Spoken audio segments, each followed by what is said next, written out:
Hey, Shalom. I want to start off by giving all praise, honor, and glory to Yahweh Bashim Yahshai Bashim Rakah HaKodash.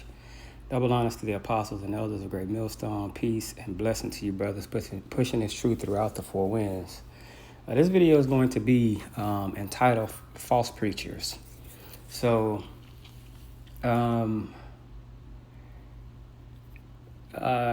just conversing with people around certain times of the year, like now, you'll get invited to church, and or even when you have conversations that goes into the Bible, people always try to attach that to going to church, and they'll invite you, and it's just like, nah, you know better. You can see today that a lot of people are going away from it because they see and they understand what it's tied to, but these are just some scriptures that basically is going to go into the church is not actually how it's set up in a 501c3 charter and how it is in Babylon. You know what I'm saying? So these customs were man-made. You know what I'm saying? This is Acts 7:48. It says, "Howbeit the Most High dwelleth not in temples made with hands." I mean, this is a clear indicator of what's going on. Because if you've ever been to church, they'll have a saying that He is here. You know what I'm saying? Like, where two or three are gathered in my name, then I am in the midst of. So these people truly believe that when they get there and they get to doing their hamamama shiva and all that crazy shit, that it's a thing of divine intervention from the Most High, putting Himself in the midst of those people. You get this all over.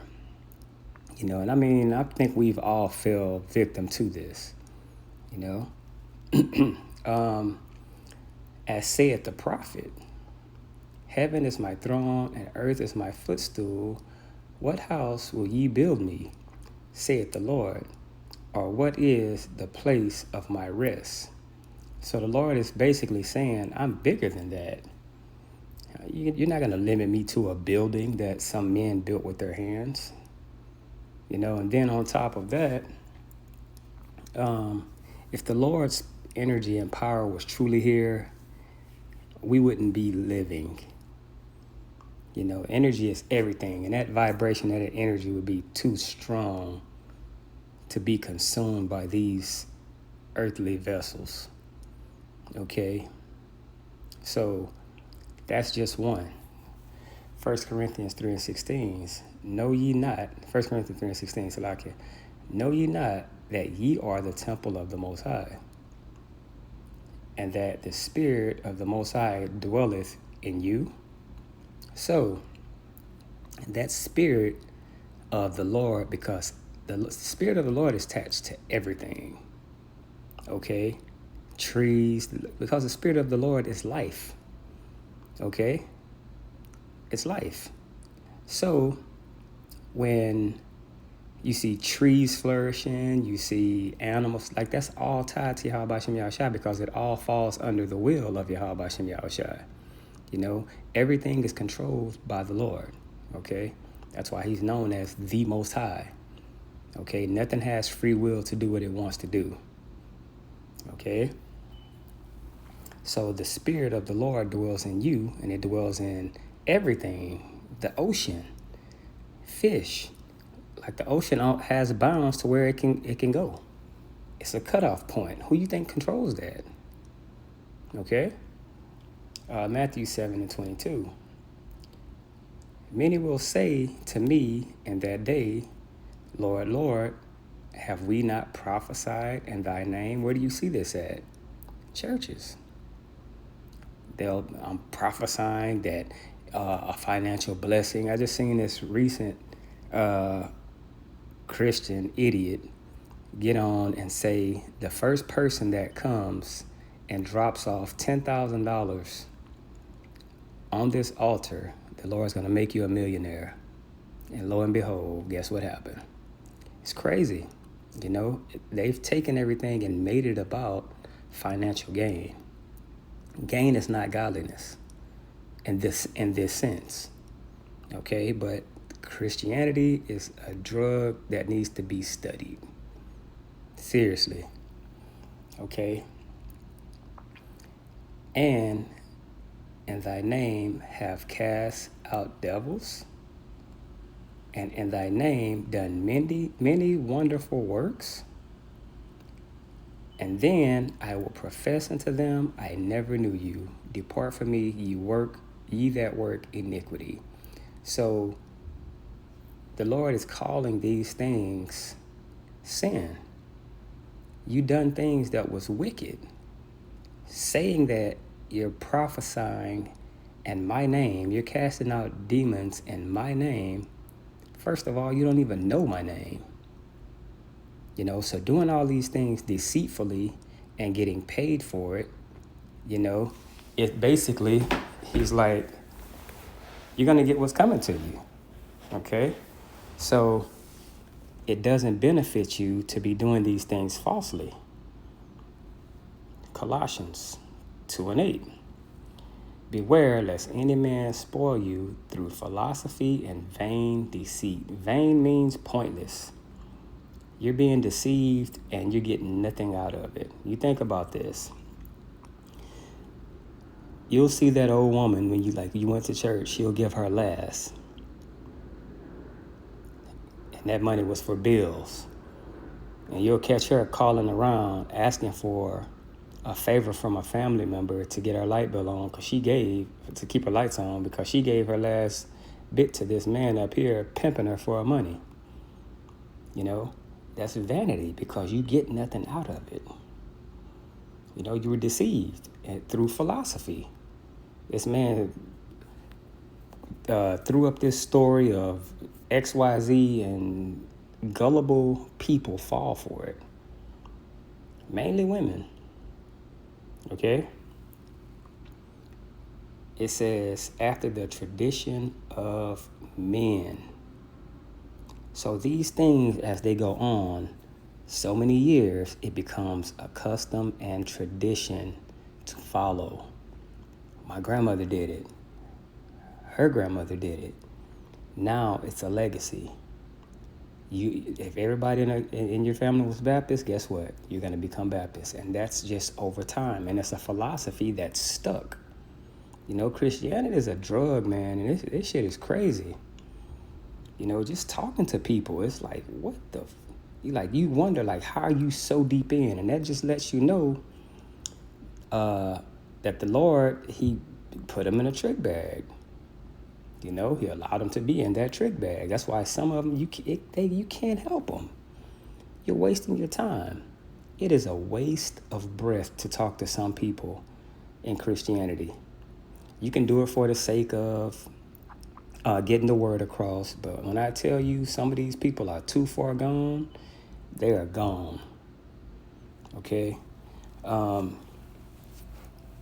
me see. After the tradition of men, after the rudiments of the world, and not of Hamashiach.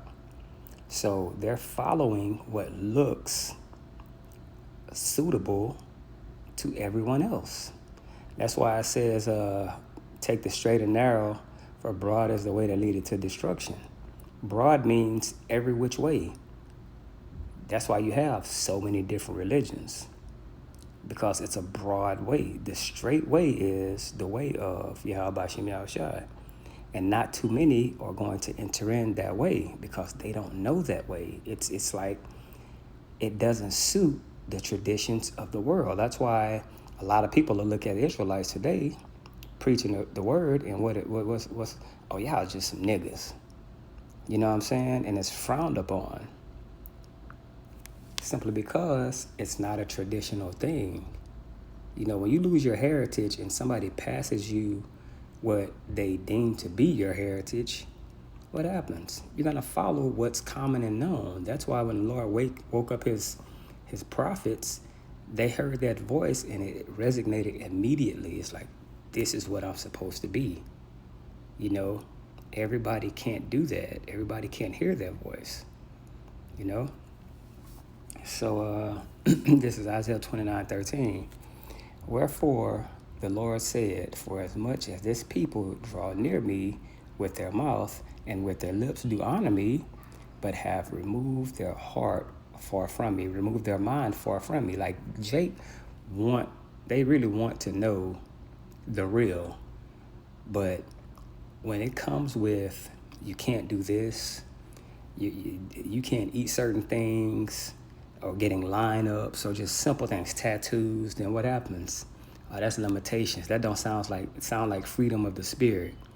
You know what I'm saying? So they'll come with all these different things, but deep down, Jake, for the most part, will probably want to do what's right when it comes to getting it together. But that spirit of the world that's on them can't get away from it. And that's the way it was set up. Okay? But have removed their heart or their mind far from me, and the fear toward me is taught by the precept of men. So that man and that pulpit and that building that the Most High is not in, they're listening to him. They're not listening to the scriptures. You know, they're listening to him. They're not listening to the scriptures. The scriptures tell you one thing, and that man will take it through customs of the world, and he'll make it sound good to them, and they'll believe it. You know, and it's just simple as that. Ecclesiastes 5:1. Keep thy foot when thou goest into the house of the Most High, and be more ready to hear than to give the sacrifice of fools, for they consider not that they do evil. And dealing with Christianity and like talking to people about the scripture, you see this so often. Everything that they give you, they heard from someone who was deceiving them. And they put so much trust in this man that the truth slaps them upside the head, and they still won't get it. They're blinded. You know what I'm saying? So it's nothing you can do about them being blinded. You know, you just let them be. Let them be, okay? Mark 7:7. Howbeit in vain do they worship me, teaching for the doctrines, the commandments of men. They don't go by the commandments of the Bible. They go by the commandments of men. You'll ask a Christian if they repented. They don't even know what the word truly means. If you repent, you turn away from something. Okay? That means you don't do it again. And they don't understand that. And another thing, you have to acknowledge the sin that you committed. So if you don't know something is a sin, how are you going to acknowledge it? These are questions like when I've talked to a Christian, like ask them, and it's like they have no idea what sin is. And it just shows you the lack of reading and understanding and comprehension of the scriptures. And they're not supposed to get it. Even with all of that, they still remain in that chokehold. That's when you know it's pointless talking to these people. You know?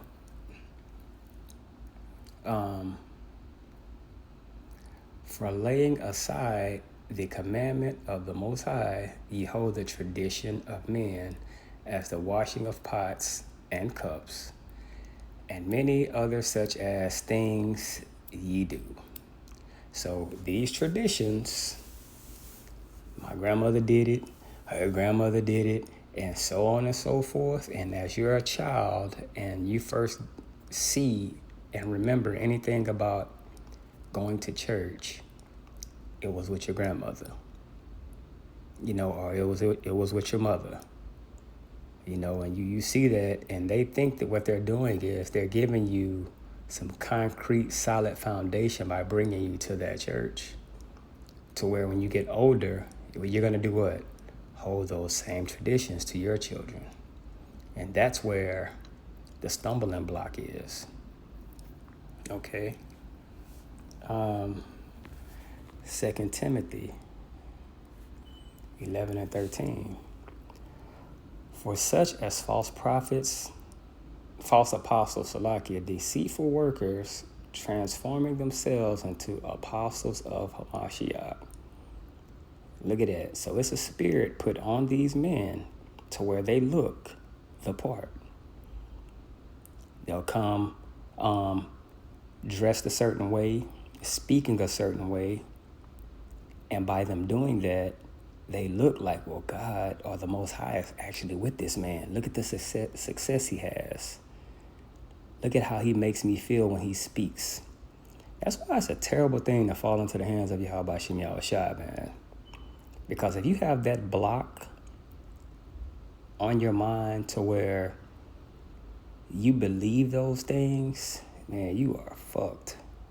Like, seriously, you screwed. Because when everything is said and done, when those spirits remove themselves from you and you see what you'll be doing, it's going to be shame. It's death that follows that. You know? It says, and no marvel, for Satan himself transformed into an angel of light. Therefore, it is no great thing if his ministries, the things that were set forth of this world to trick people with that light, people don't understand those two lights. Okay? Also be transformed and his ministers of righteousness, as the ministers of righteousness. So there it's deceit. It is a terrible thing to fall into the hands of Yahweh Shem Yahushua. Like, for real. His ministers look correct. So that stumbling block to them, they can't help it. It looks like it's the right thing. They truly believe and will die on that hill of this is the right thing. Okay? Whose end shall be according to their works. What are their works? You look at them. You have people that go to these churches. They'll have a fundraiser. Go stand in front of Walmart. To do what? To raise donations for falsehood. Then you'll have them doing a outreach, going out to communities, poor communities, and neighborhoods, and getting more people to be deceived and bringing them to that building with false hope. Christianity, man, is something else. Okay? 2 Peter 2:1. But there were false prophets also among the people, even as there shall be false teachers among you, who privately shall bring in damnable heresies, even denying the Lord that brought them, and bring upon themselves swift destruction. So everything that these people do is in vain. It's from an evil, wicked place, but they can't see it or understand it. They weren't set up to. Matthew 24 and 24, for there shall arise false Christs or Mashiachs and false prophets, and shall shew great signs and wonders, and so much, if it were possible, they shall deceive the very elect. If it was possible and the spirit of righteousness wasn't on the men of Yahweh Shem Yahushua, they will fall victim to this. That's how powerful Christianity is. So, why do Yahweh Shem Yahushua, for me personally, man, I was headstrong in Christianity. I'm telling you, I was headstrong in it for years. And the first thing when I was in that doggone, I was driving then. When I seen that video, everything made sense. It was like 3 a.m. I was driving trucks, and everything made sense, and it just fell into place. And I knew that day, like, yeah, something ain't right, you know. And haven't looked back since. Tawadi Habashim Yashai. One more, Romans 16:17. It says, now I beseech ye, brethren, mark them which cause division and offenses contrary to the doctrine which ye have learned, and avoid them. And now we have people who know they're Israel, but it's not grounded in truth. You know, you'll just see the things, and it's just like, wow, man, this is nuts. You got people walking around with t-shirt with fringes on it.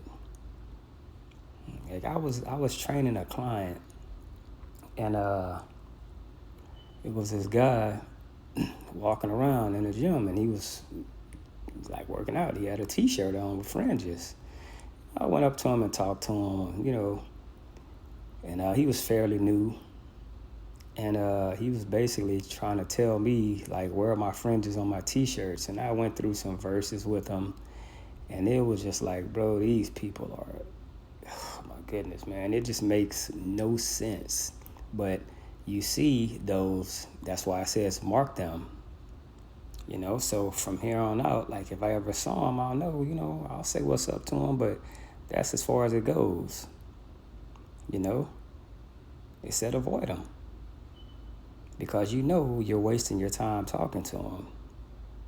It says, for they that are such serve not our Lord Yahushua HaMashiach. And that's true, because he didn't have a name that he ascribed to, you know what I'm saying? So it's pretty clear what group he was from. No name. You know, he was using Christ. It says, but their own belly, and by good words and fair speeches deceive the hearts of the simple. So some people, when they're impoverished, they're in low income areas, they're looking for something that gives them hope. So if you can come in with a feel good story, and we're going to feed you and things of that nature, you get hope from that. You know, doesn't make it right, but people get hope from it, you know. But I pray that this was edifying, in the name of Yahweh Shem Yahshua. Shalom.